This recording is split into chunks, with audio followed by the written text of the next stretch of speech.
Oh, hello.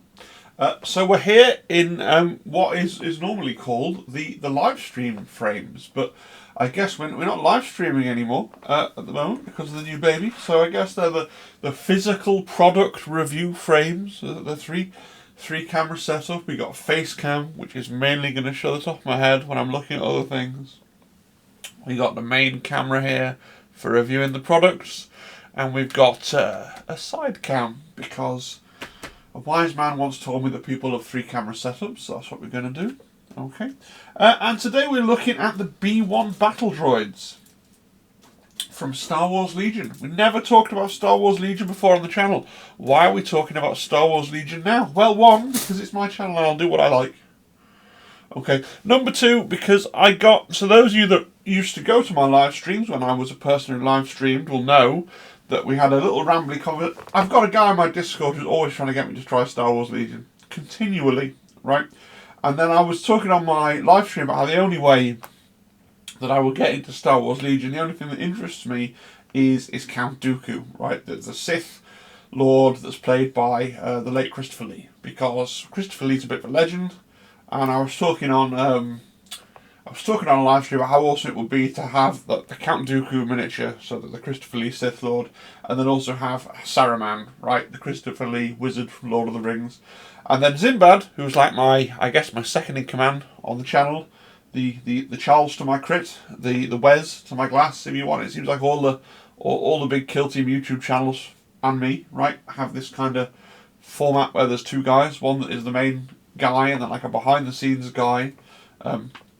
You know, he got me as a late birthday present. He got me this miniature, which I'm going to hold here and hold out of focus because that's quality content. No, there's no editing. This is all going in together, right? So I painted that, and that was just supposed to be a little display piece, right? Zim didn't mean for me to start. He claims didn't mean for me to start collecting Star Wars Legion, but you know, after you paint something like that, and then you wave it around a bit, making lightsaber noises. How can you not want to just play a little game with it and see what's going on with the game? So this is where we're at. So Star Wars Legion. And then building Count Dooku, he's made of, if you've ever played War Machine by Privateer Press, he's made of that slightly annoying, people call it restic, which as far as I'm aware is basically it's a made-up community term. It's a portmanteau between resin and plastic. Some people call it soft plastic, but the pieces are all pre-cut, right? And they come in little baggies. And for me, a part of the hobby that I love, I mean, you know, I paint a lot, but actually the part of the hobby that I really love, the thing that got me into Warhammer as a young child, was building the kits. I love building plastic kits. And so I looked it up, and I'm like, what guys does Count Dooku hang around with? And he hangs around with the battle droids. You know, have you seen the Phantom Menace, right? The droids that all come along and fight the Jar Jar Binks fellows? Those guys. He hangs around with those. Now, I should say before I get any further into this, I'm what you would call like an intermediate Star Wars knower about us. So I've seen all the films, except for Solo, but I have that on DVD, but I've not watched it yet, but it's an implied covenant. So I've seen all the films. I've seen The Mandalorian on Disney+. I've seen Obi-Wan on Disney+, and I'm watching the new one that looks pretty good, Andor, so watching that as it comes out on Disney+. Crucially, I've not seen the Clone Wars animation, because the animation style looks really bad. I'm sure that's offensive to a whole legion of people. And I have heard that, but if you can get past the animation, the story's really good. And it's about these guys that I'm about to talk about, so maybe I should grit my teeth and watch it, but the animation's all nasty. And I used to read when I was a kid. Some of the expanded universe books, like the Rogue Squadron books, and is it Shadows of the Empire with Mara Jade and Grand Admiral Thrawn and all those people. So I consider myself to be someone that knew a lot about Star Wars, and then I met people that know, apparently there's comics. Apparently there's all these other characters that I've never heard of. It's one of those things where you really could just spend your entire life, I think, consuming Star Wars media. And then when you died, there'd probably be more Star Wars media than you'd consumed in existence. Enough rambling, let's get into the review.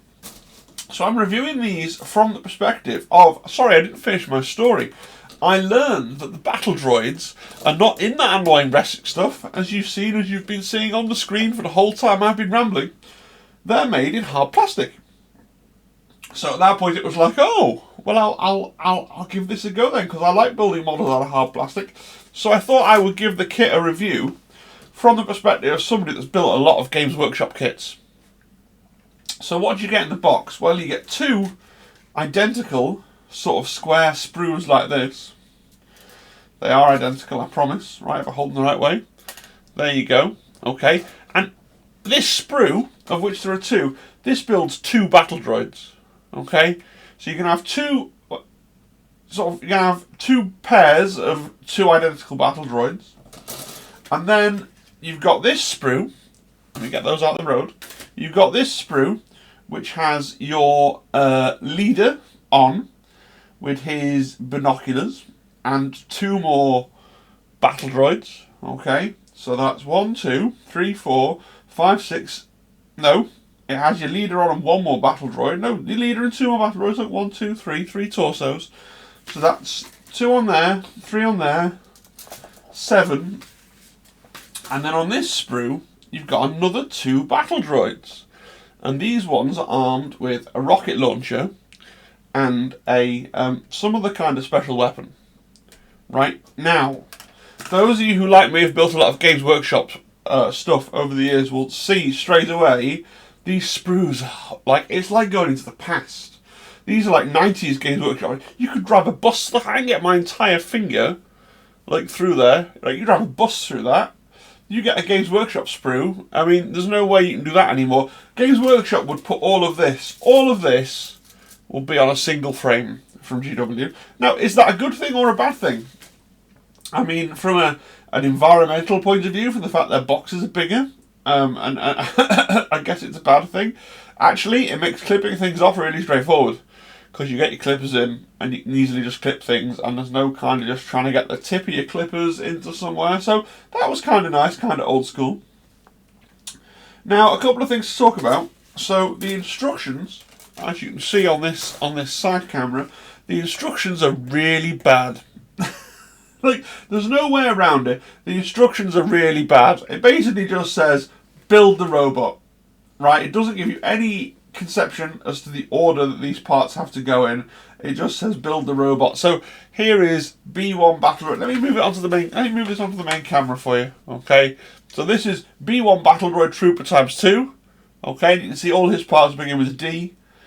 B1 battle droid trooper, all his parts begin with a C. E6 OR trooper, but we have to talk about the names, Star Wars. That's a rocket launcher, and all his parts begin with a G. B1 battle droid unit leader, and all his parts begin with an A. Battle droid trooper, and all his parts begin with a B. E5C trooper, so that's the one with the heavier blaster, and all his parts begin with an F. And B1 battle droid trooper, and all his parts begin with an E. Now, some of these, I've already built a set of these, I'll show you those in a minute. Some of these are a pain in the backside. So the battle droid leader, let me show you him. So here's the blue piece a moment where I take away the sprues and I bring in where is he, the battle droid leader. How are we looking there? Now, it is not clear to me how this gun is supposed to attach to this backpack, so I've just kind of glued it on there. There's no kind of obvious mounting place. If you can have built these before and you're like, no, that's right, or no, that's totally wrong, it's supposed to be on the side or some damn thing, you let me know. Right, but I've just kind of glued, he's got like a second guard in his backpack there because he's holding his binoculars.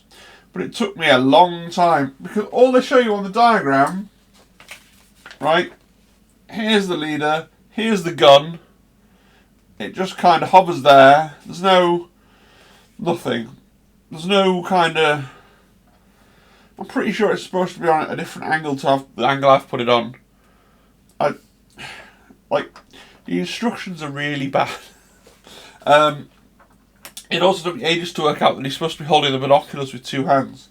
Because again, it looks like here, right, it looks like the part A6 is holding the binoculars, because they're near each other, and an A8's all the way over here, and then it really isn't clear until I fiddled with it for ages that he's actually double fisting his binoculars. So that was a bit of a struggle. By and large, though, they're pretty easy to put together. The quality of the miniatures is really good. So there's very little prep on these, with one exception I'll come on to in a minute in terms of modelling.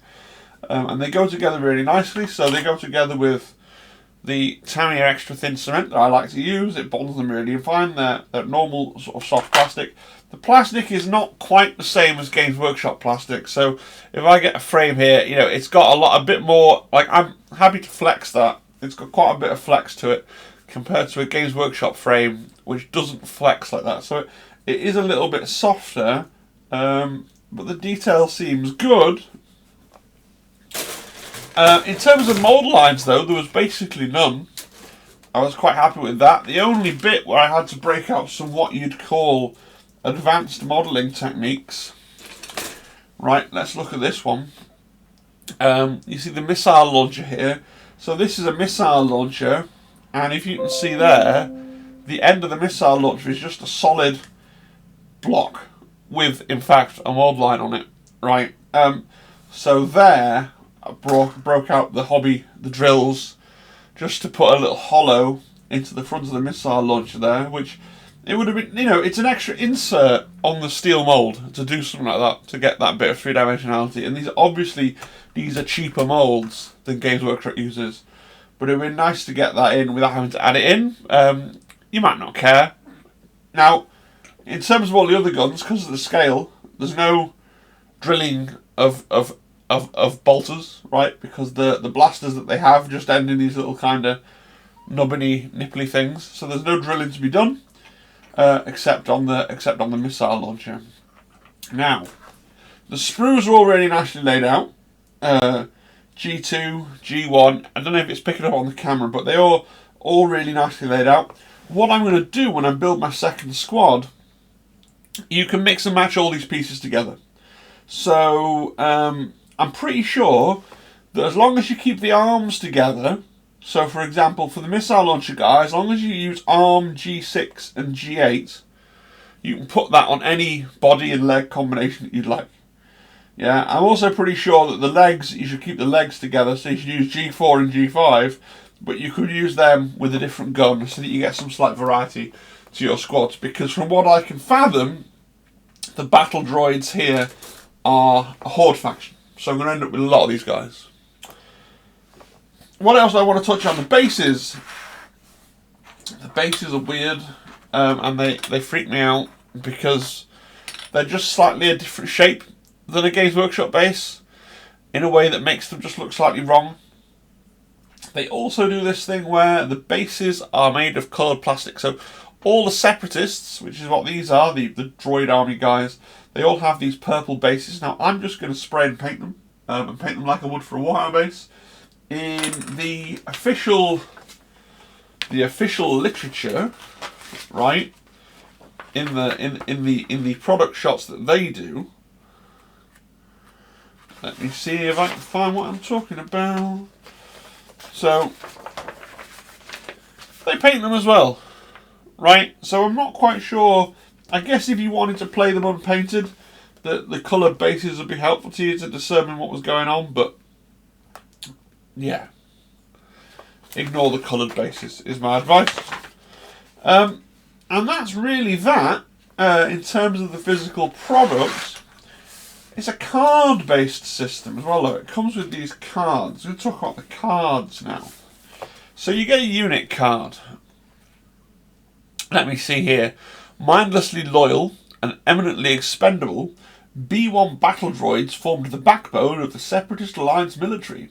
Designed for planetary oppression, these droids possess little cunning or tactical intelligence, instead marching forward heedlessly to crush any resistance with sheer weight of numbers. Through raw attrition, B1 battle droids wore even the finest soldiers down, and each new wave of droids marched ruthlessly into battle.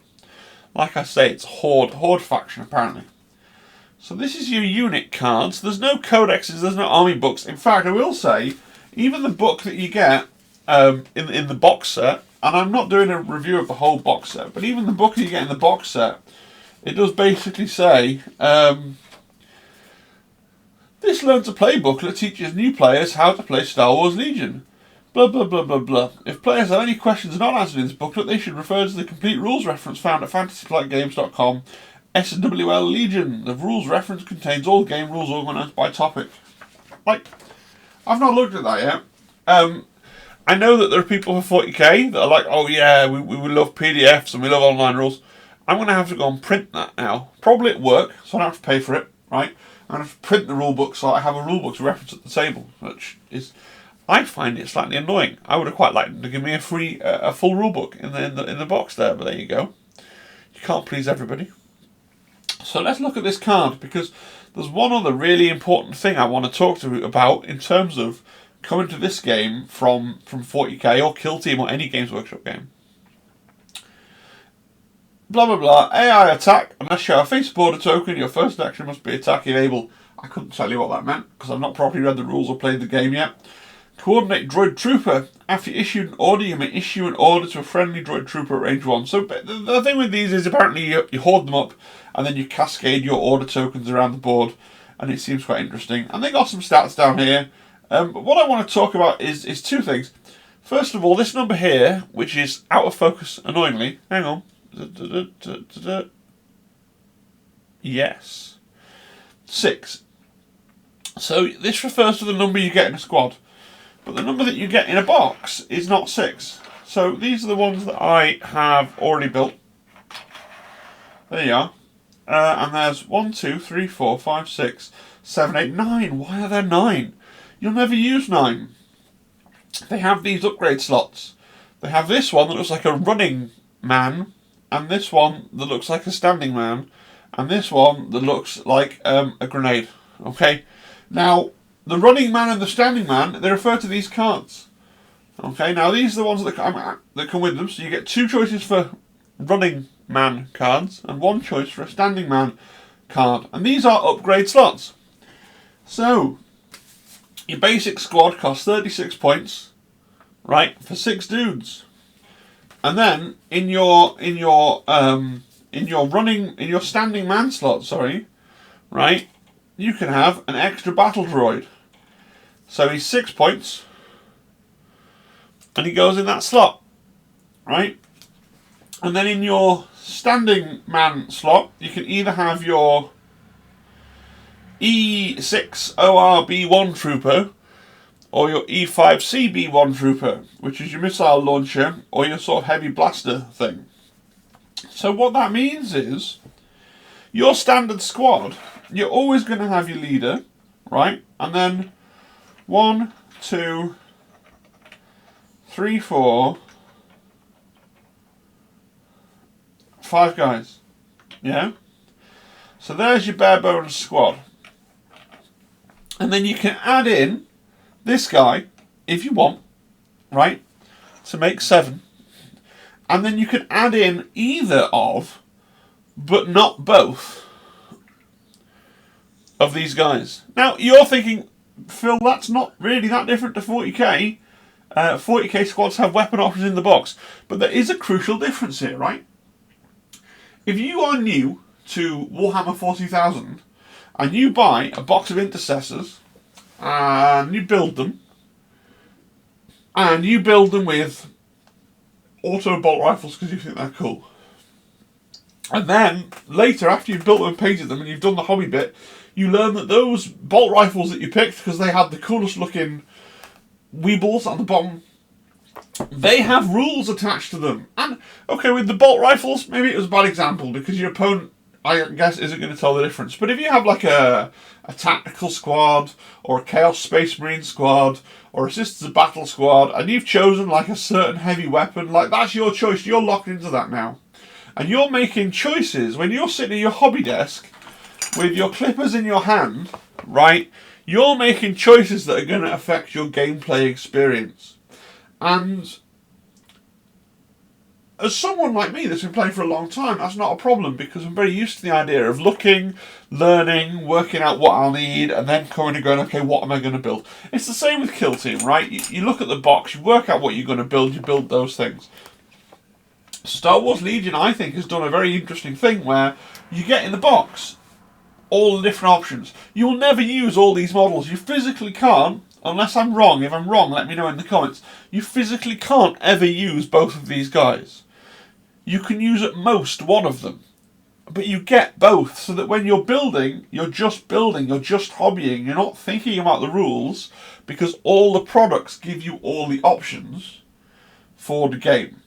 And that, I think, is cool.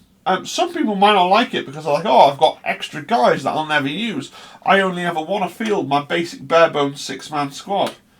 So why am I having to bother with these 3 extra miniatures? I guess if you want to be unrelentingly negative, you could view it that way. I think it's a positive thing, because it means that you can just build them and paint them and have them, and then later, right, when your wife has finally built and painted the clone troopers in 2024, or whenever that will be, and you come to play the game, you can then just pick off your shelf, like, okay, I fancy using the Super Blaster guy, and the extra guy, and the rocket launcher he can stay at home, and then the basic squad. Yeah? Or maybe I just want to use the basic squad.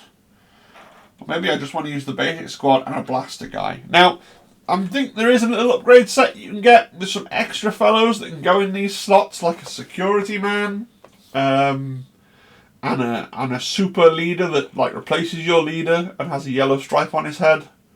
But this is what you get in the box, and I think that paradigm is pretty cool. So that's really it. That's my review from a modelling point of view. Oh, one other thing to note. When you've built these, that's it. You throw away the frames. You've got no bits. You've got no options. So you can kit bash a little bit. You can mix things up. You can put different arms on different torsos than what it suggests in the instructions. But what you can't do is you don't get spare optional bits. Now, later on, because I'm looking through the book, looking at what I'm going to build in the future, right? Because this is from the starter set. First of all, oh my god, right, the Droid Cars look like the devil's own to build, because all this, rather than show me step by step like Games Workshop do or IKEA, this is like, oh, the Droid Car parts are labelled on the frames. They're A1 to A17 for Droid Car 1, C1 to C17 for Droid Car 2. The example shows you how to begin by gluing the 2 halves of the torso together to create the upper torso. Then glue the lower panels. Like this, maybe I'll make another video when I've tried to follow these instructions. This looks intimidating as heck, and I have been building models for about 20 years. Longer. I've probably been building models for close to 25 years. And this looks... Who decided this was how to write instructions? By writing me an essay? Like, no. Okay, when we come to General Grievous, though, okay, this is quite cool. First of all, the instructions are still shit. Because there's 3 different options here, and then I have to kind of read the pros and decipher which parts that I need. Like, what is the point of this? This does not tell me how to do anything. This is just all the parts vaguely floating in a vague space. Like, which of these should I build? I'm leaning towards B, with a gun, because lightsabers are tricky to paint, right, and the cloak looks cool. But you do get 3 different ways you can build Mr. Grievous, who I'm told is a person and not a robot. I was pretty sure he was a robot. He looks like a robot. Apparently he's like a dreadnought crossing the streams. Apparently he's like a dreadnought. Who knows? Anyway, I'm rambling and I'm getting so far off topic. This has been Star Wars Legion. You may never see any more Star Wars Legion content on the channel. I may start doing loads of it. I don't know. If you like it, give it a like and give me a comment and let me know that you'll be up for more of it. If you didn't like it, then press the thumbs down button and at least I'll know.